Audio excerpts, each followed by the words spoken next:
short-term rental, that's a whole nother business.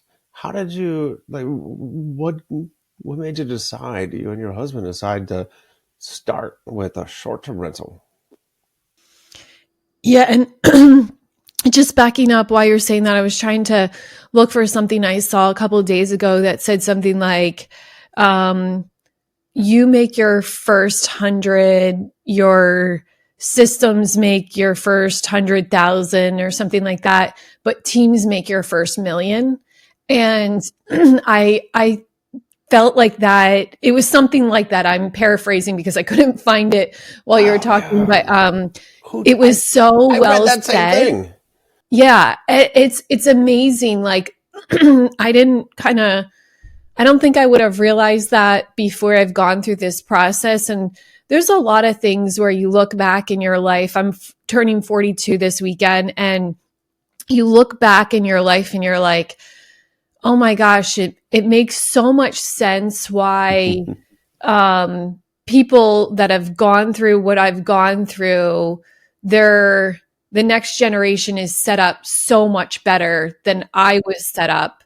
And not saying anything negative about my parents, because I am where I am today because of my parents. My parents went, I mean, they broke the mold. They broke, the generational tradition of where we were socioeconomically. And there's a lot of incredible things my parents did. So it wasn't a knock on that. It was just to say that so many experiences breed knowledge, understanding, and just kind of a better way to win the game of life. And once you have not only the exposure to something, but you actually live through that experience. So the exposure, what I mean by the exposure is just the knowledge of it, the Hmm. knowledge that exists after reading Rich Dad Poor Dad. There's a difference between reading Rich Dad Poor Dad and then actually going out and investing in different sides of the investment, whether it be equity or debt, for example, right?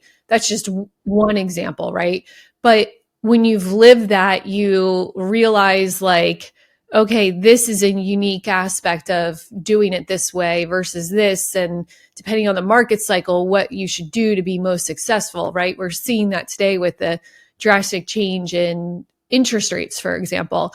But, it's just interesting to look back and then say, it's really teams. Like I stressed on communication before. And truth be told, once you're in real estate long enough and once you're in business long enough and your business is big enough, you're going to be in lawsuits. Like it's inevitable. It's funny. I look and I realize like once both of my businesses in real estate were making millions, that's when all the lawsuits came, right? They don't come when like you're up and coming. Typically, sometimes people get unlucky and they get hit right away, but inevitably you're going to get involved in a lawsuit.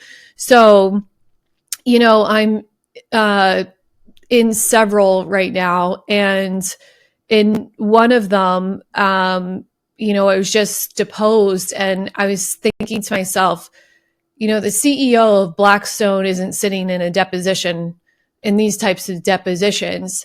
And that yesterday when I was thinking about that, as I was sitting in one, I thought, wow, I never really thought about when hiring for that, like hiring for someone who's competent enough that eventually there'll be some sort of lawsuit in which they'll need to be competent enough to sit through a deposition, right? I mean, Hmm. Blackstone's team, I'm sure lots of them have sat through depositions, right?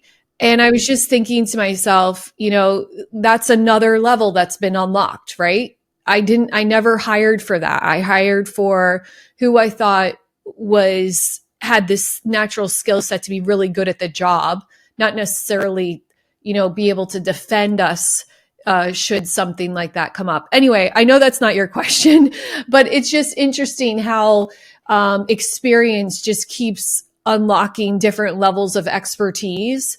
And then when you share that information either with friends, colleagues, or your children, how much that can give people a step up if they're going to use that information. So